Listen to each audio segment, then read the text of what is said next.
L'Ukraine vient de réaliser une autre manœuvre audacieuse mais brillante, attirant les troupes russes dans la région de Soumy. Avant de les contourner, de couper leurs lignes d'approvisionnement et de les piéger dans une véritable zone de mort sans aucune issue.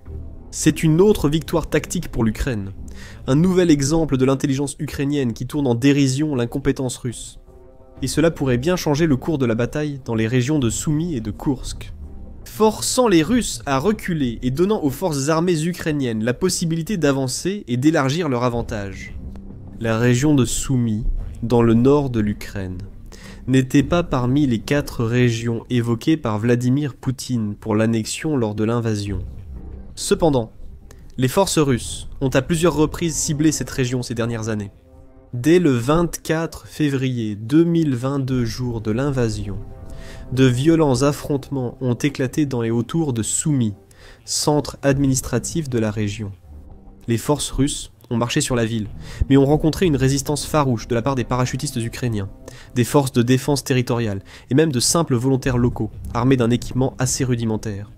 Les Russes, quant à eux, ont amené avec eux des chars d'artillerie et d'autres blindés. Sur le papier, cela semblait déséquilibré, et pourtant l'Ukraine est sortie victorieuse, détruisant une colonne de chars russes et forçant les forces du Kremlin à quitter la ville, puis finalement toute la région. Mais la Russie n'a pas cessé de s'en prendre à Soumy. Elle bombarde fréquemment la région, visant villes et villages frontaliers, tuant et blessant des civils, détruisant bâtiments et infrastructures comme fermes, écoles et cimetières. Les forces russes ont également mené de nombreux raids transfrontaliers au fil de la guerre. Dans une tentative désespérée d'établir une tête de pont dans la région de Soumy pour éventuellement avancer vers des cibles majeures comme la ville elle-même. La plupart de ces assauts se sont révélés infructueux. Même lorsque la Russie capturait parfois une ville ou un village frontalier, l'Ukraine parvenait souvent à les repousser. Encore une fois, en 2024, les forces ukrainiennes ont progressé davantage. Ils ont non seulement repoussé les Russes, mais aussi franchi la frontière, lançant l'offensive de Koursk et capturant des centaines de kilomètres carrés de territoire et de nombreuses villes. Au fil du processus, l'offensive a perdu de l'élan.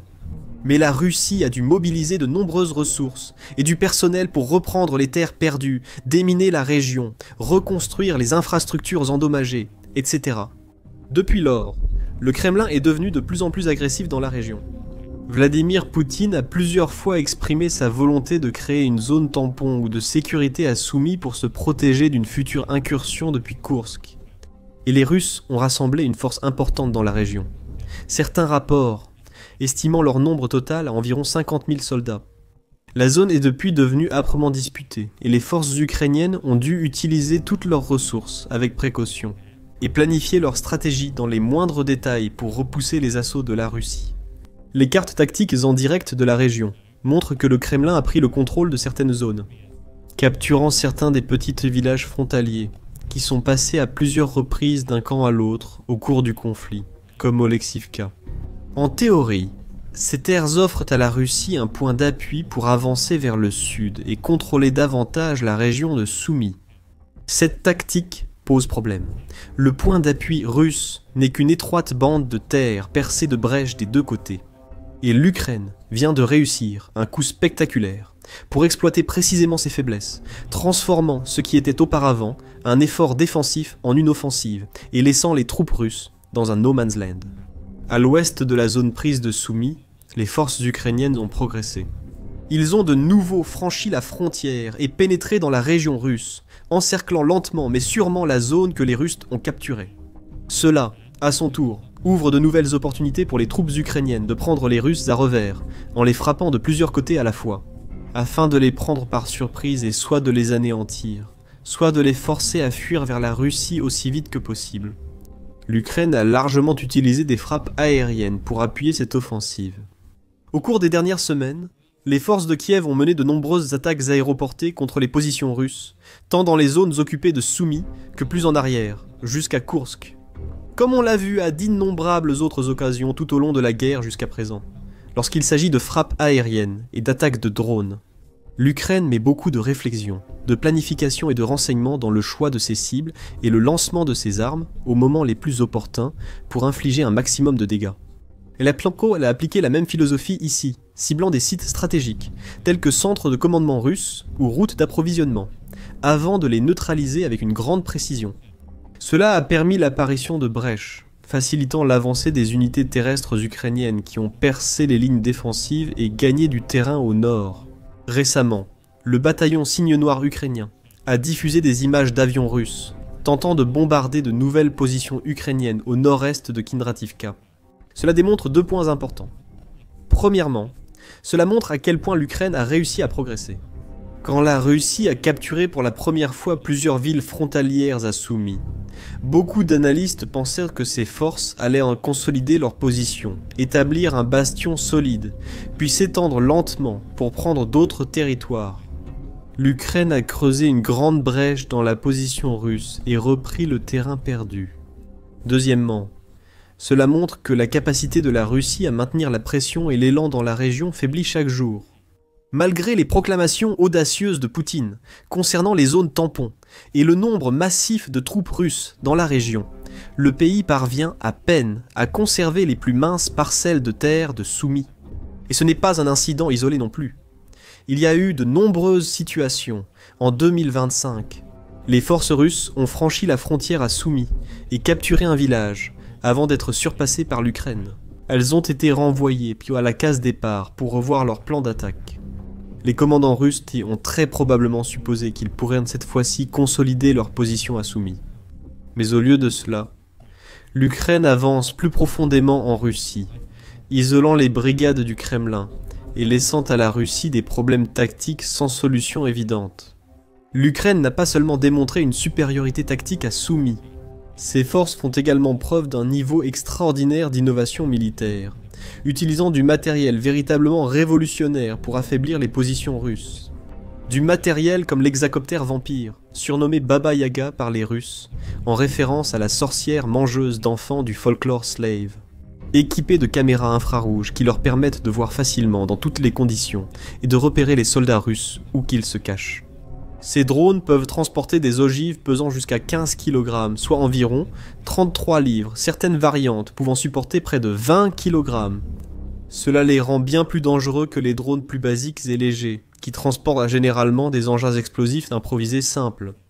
Les vampires causent d'importants dégâts partout où ils frappent, et l'Ukraine les utilise souvent pour des missions nocturnes à longue portée.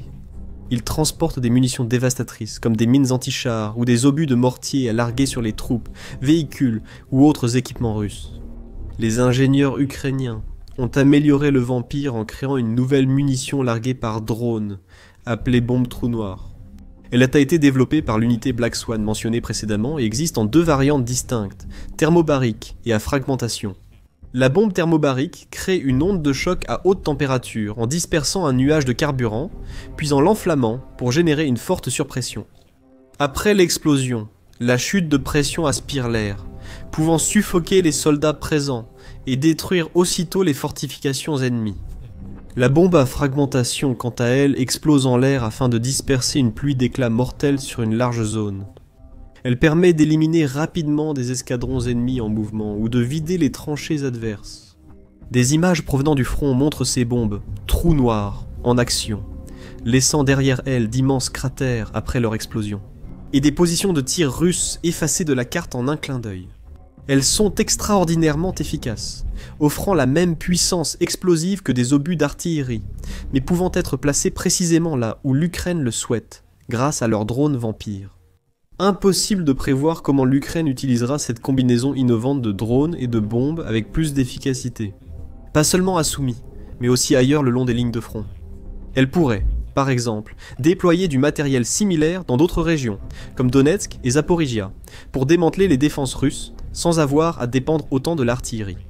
Elle pourrait employer ses drones et bombes à trous noirs pour de multiples frappes de précision en profondeur. Elle lance régulièrement des attaques contre des cibles de grande valeur sur le sol russe ou dans des territoires occupés comme la Crimée, détruisant des radars russes, des systèmes de défense aérienne, des avions, des postes de commandement et bien plus encore, laissant le Kremlin avec encore plus d'équipements détruits et explosés, et un trou encore plus profond dans son économie.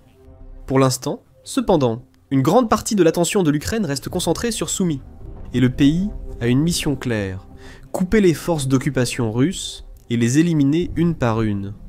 Et ils réussissent déjà.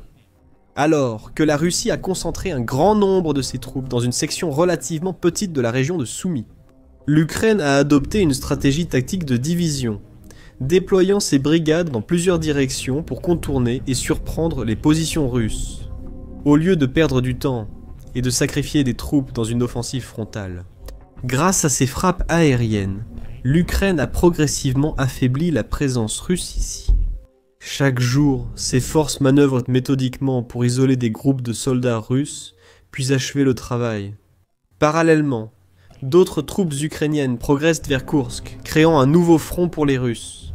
Alors que l'Ukraine a un plan d'action clair et l'exécute sans faute, les commandants russes semblent totalement incapables de résoudre plusieurs problèmes en même temps. C'est une tendance récurrente durant la guerre. Le Kremlin s'appuie fréquemment sur une seule tactique, la force brute. La Russie a constamment tenté d'utiliser sa supériorité numérique et sa plus grande armée pour simplement submerger l'Ukraine sur toute la ligne de front, misant sur son plus grand nombre de soldats, de chars et d'autres équipements militaires pour accomplir la tâche. L'Ukraine, quant à elle, s'est montrée remarquablement adaptable et tactique. Consciente de sa force et de ses ressources limitées, elle savait qu'un affrontement direct serait perdu d'avance. Au lieu de cela, elle a dû innover pour réussir et surprendre son ennemi afin de gagner le moindre avantage dans cette guerre. Cela a été vrai pendant toute la guerre, et la situation à Soumy est un microcosme parfait de l'état des lieux à une échelle bien plus grande. Encore une fois, la Russie a montré son entêtement et refus d'adapter ses tactiques. Même quand les choses ne vont pas comme prévu, on voit l'ingéniosité et l'adaptabilité ukrainienne. Grâce à cela, les forces russes sont éliminées, et l'Ukraine profite pleinement de l'évolution du champ de bataille dans les zones frontalières. En fait, malgré les cartes, il n'y a plus de frontière nette ici. La frontière que cette région connaissait autrefois n'est plus qu'une ligne de référence vague. À la place, pour les troupes sur le terrain, qu'elles soient russes ou ukrainiennes, ce territoire n'est qu'un enchevêtrement disputé de petits hameaux, de villages, de routes poussiéreuses et de champs agricoles criblés de cratères. Il ne s'agit pas de contrôler la frontière, mais juste la terre et d'être du bon côté de la dynamique. C'est pourquoi l'Ukraine a, en apparence, laissé la Russie pénétrer dans Soumy, pour ensuite les contourner et réaliser des avancées à Koursk. Tout cela fait partie d'un plan tactique plus vaste, qui ignore les frontières étatiques et les limites frontalières, et qui se concentre plutôt sur la prise des terres les plus importantes et l'acquisition des positions les plus stratégiques à ce moment-là. La configuration du terrain avantage aussi l'Ukraine ici. Comme indiqué, la zone de part et d'autre de la frontière entre Soumy et Koursk est en grande partie isolée et rurale. Les villes et villages ici sont souvent très petits et dispersés, parfois réduits à une route bordée de quelques maisons, séparées par des champs, des arbres et des terres agricoles. Avec des zones urbaines dispersées et vastes, les troupes ukrainiennes peuvent détecter des passages dans les lignes russes pour manœuvrer et encercler l'ennemi. Et en l'espace de quelques jours seulement, les troupes russes passent de position de force à être piégées dans des zones de mort, avec les Ukrainiens qui les encerclent de tous côtés, coupés de leurs autres unités. Sans ligne d'approvisionnement claire pour amener des renforts ou fuir, ces soldats n'ont d'autre choix que de se battre ou de se rendre. Et si l'Ukraine parvient à poursuivre cette tactique, deux choses se produiront. Premièrement, les villages occupés de Soumy seront à nouveau libérés. Des lieux comme Oleksivka et des zones voisines, jadis dites zones grises, dont Kindrativka, signalées sécurisées fin juillet 2025 par l'Ukraine, repasseront sous contrôle ukrainien, et les Russes seront éliminés ou repoussés. Cela apportera un nouvel élan moral aux défenseurs ukrainiens libérant leur territoire, tandis que les Russes se gratteront la tête en se demandant comment ils ont encore pu se tromper à ce point. L'Ukraine ne s'arrêtera sans doute pas à la libération de Soumy. Ses forces sont déjà à Koursk, donc elles pourraient être tentées de continuer et de répéter leurs manœuvres offensives de 2024, prendre le contrôle de terres et de localités en Russie même. Humilier Poutine en créant leur propre zone tampon sur le sol russe, alors que cela aurait dû être l'inverse, selon le Kremlin. Et tous les signes montrent que c'est exactement ce qui va se passer, car c'est déjà en cours. Éprouvé par les bombardements aériens, les frappes de drones ukrainiens et privés de ravitaillement et d'aide, les troupes russes à Soumy, et même celles plus en arrière à Koursk, se révèlent totalement incapables de mener un effort défensif cohérent et constant. Avec l'Ukraine qui progresse désormais sur de nombreuses positions, la situation ne peut qu'empirer pour les troupes du Kremlin. Beaucoup pourraient préférer déposer les armes et se rendre à l'ennemi plutôt que mourir dans des poches de terre inutiles. Ils n'ont aucun espoir de tenir sur le long terme. Dans l'ensemble, Soumy est le témoin d'un véritable renversement de situation impressionnant. Pendant longtemps, le récit semblait clair, la Russie avançait. Elle disposait de la plus grande force, d'une mission audacieuse pour établir une zone tampon au-delà de la frontière, et de plus de soutien que l'Ukraine ne pouvait en rassembler. Surtout étant donné que l'Ukraine doit également mener des combats encore plus féroces dans des zones comme Pokrovsk et d'autres positions en première ligne à l'est. Il semblait que les forces ukrainiennes devaient simplement s'enterrer autant que possible, freiner l'ennemi et ralentir sa progression, tout en perdant inévitablement d'autres morceaux de territoire au fil des jours et des semaines. Mais l'Ukraine a dit non à cette idée. Pour l'Ukraine, chaque parcelle de territoire compte. Soumy, Donetsk, Louhansk, la Crimée, tout est spécialement précieux, et le peuple ukrainien défendra chaque parcelle de son territoire, jusqu'à leur dernier souffle. Ils ont refusé de céder des parties de Soumy à l'ennemi, et ont plutôt conçu un plan pour les repousser et empêcher leur retour. Et jusqu'à présent, ça fonctionne, et le combat se déplace petit à petit de Soumy vers Koursk. Les soldats ukrainiens de la région ont gagné le respect et l'admiration du président Volodymyr Zelensky, qui a exprimé sa gratitude aux défenseurs de la région de Soumy sur les réseaux sociaux, le 14 septembre.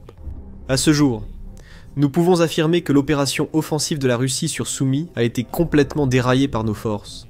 Les combats continuent à la frontière de Soumy. Mais le groupement russe, dans cette direction, a perdu ses capacités offensives à la suite de pertes soutenues.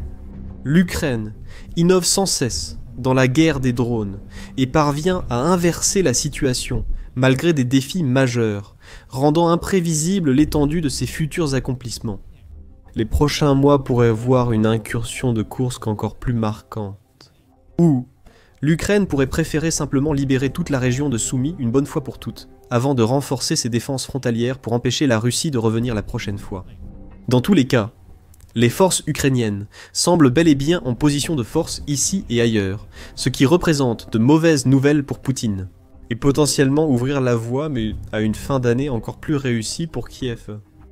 Maintenant, découvrez encore plus à quel point la situation devient difficile pour la Russie dans notre récente analyse sur la façon dont le pays, dont on parle tant. L'offensive d'été s'est en fait transformée en un été de défaite, avec plus de 20 000 soldats perdus dans le processus. Sinon, voyez à quel point Poutine et ses commandants sont désespérés, en voyant même des cuisiniers mourir en première ligne en Ukraine, afin de faire face aux pertes massives et aux lourdes pertes qu'ils ont subies jusqu'à présent cette année. Enfin, abonnez-vous à notre chaîne et activez les notifications pour être parmi les premiers à suivre les dernières actualités sur les lignes de front en Ukraine et d'autres événements militaires et géopolitiques importants dans le monde.